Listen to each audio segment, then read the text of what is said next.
Homeownership continues to be, and will likely always be, the best way to build personal wealth over the course of a lifetime. Are you overwhelmed by the thought of owning a home? Struggling to come up with a down payment?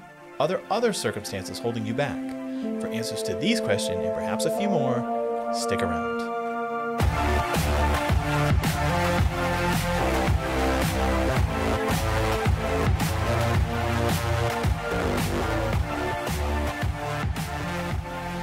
Hi, I'm Brian Fitzpatrick with Select. For those of you new here, I'm a full-time licensed realtor in the Boston market with over 20 years of home improvement experience.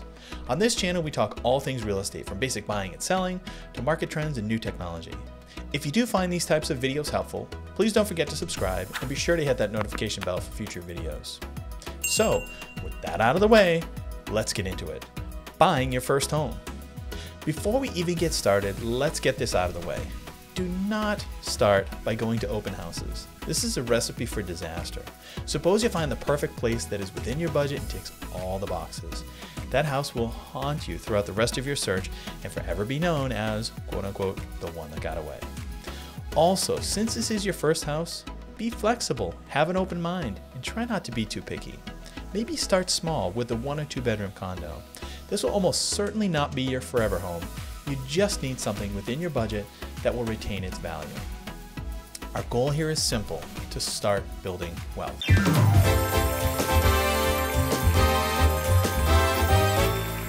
Step 1. This is probably the most obvious. Money.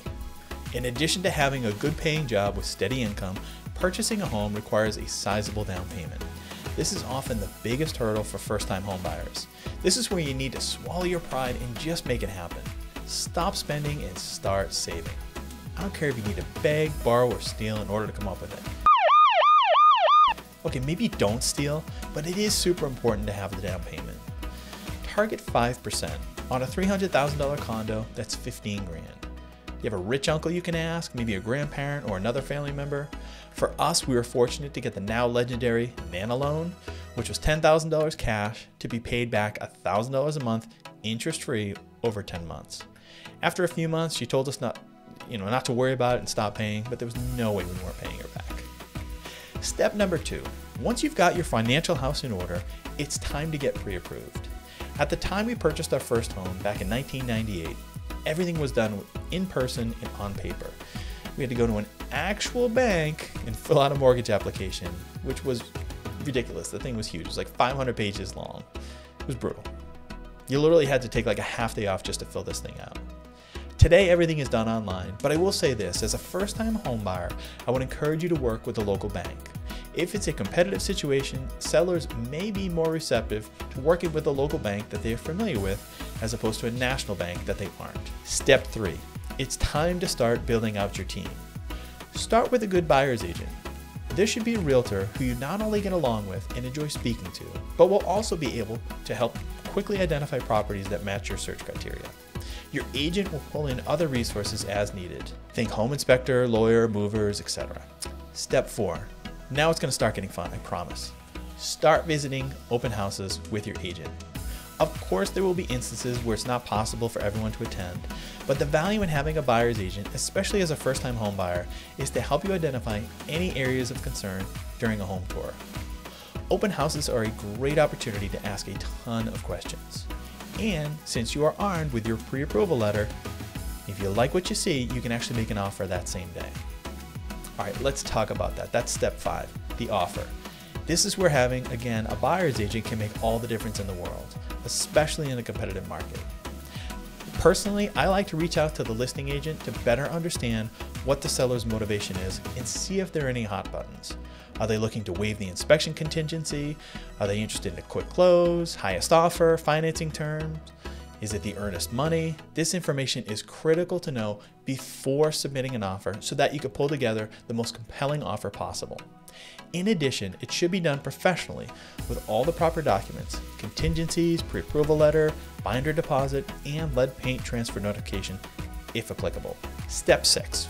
Once you have an accepted offer, you will typically have about 10 days to have the inspection completed and report back on any issues.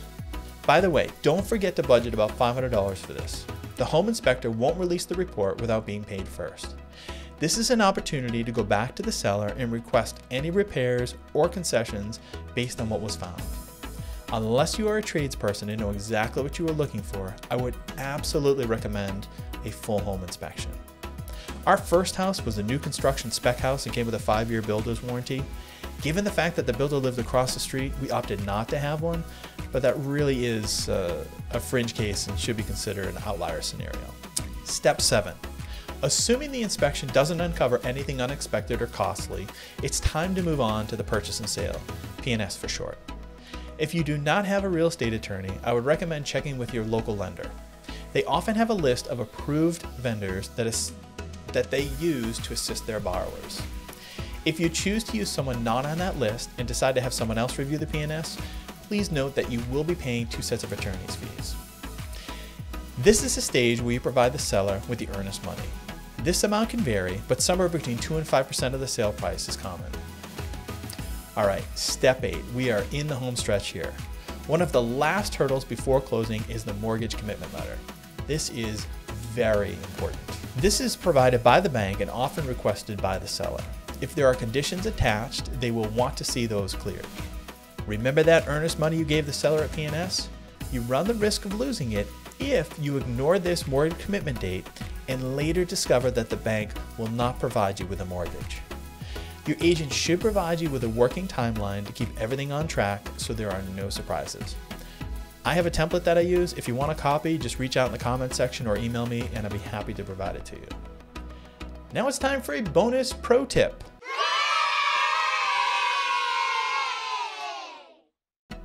At this point, it would be a good idea to contact the local utilities, gas, electric, etc., and set up a new account at the address that you're moving to and have it scheduled to begin the day of your closing.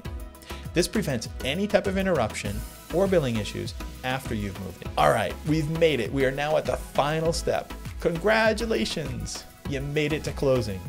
Before heading to the attorney's office, it's time to do the final walkthrough. Make sure that all personal effects have been removed and the property is ready for occupancy. At closing, the attorney will review all the documents with you. If you're unsure of anything, just ask. Also, when they hand you the keys, you can't just run over and start moving your stuff in. It must be recorded with the Registry of Deeds to make it official. That can be done in as little as an hour, but sometimes can take much longer, especially if a closing occurs late in the day. I'm sorry this video ended up being way longer than I had originally anticipated. As a first-time homebuyer, or any homebuyer really, there's a lot to think about. Let's quickly recap. For the down payment, you want to target 5 to 10% of the sale price. Pre-approval, working with a local lender is best. In terms of choosing an agent, make sure that you share the same vision and what your real estate goals are. Open houses, again, you want to make sure that you attend those open houses with your agent. The offer should be based on the seller motivation. The inspection, make sure it is a complete home inspection and be thorough. The mortgage commitment, make sure any of those conditions are cleared prior to that mortgage commitment letter date. And then at closing, don't run over to the house once you get the keys. It's got to be recorded with the Registry of Deeds first. If you found this video helpful, please don't forget to subscribe and click that handy dandy notification bell. If you have any questions, feel free to ask me in the comment section or reach out to me directly using my contact information in the description. Thanks for watching and bye for now.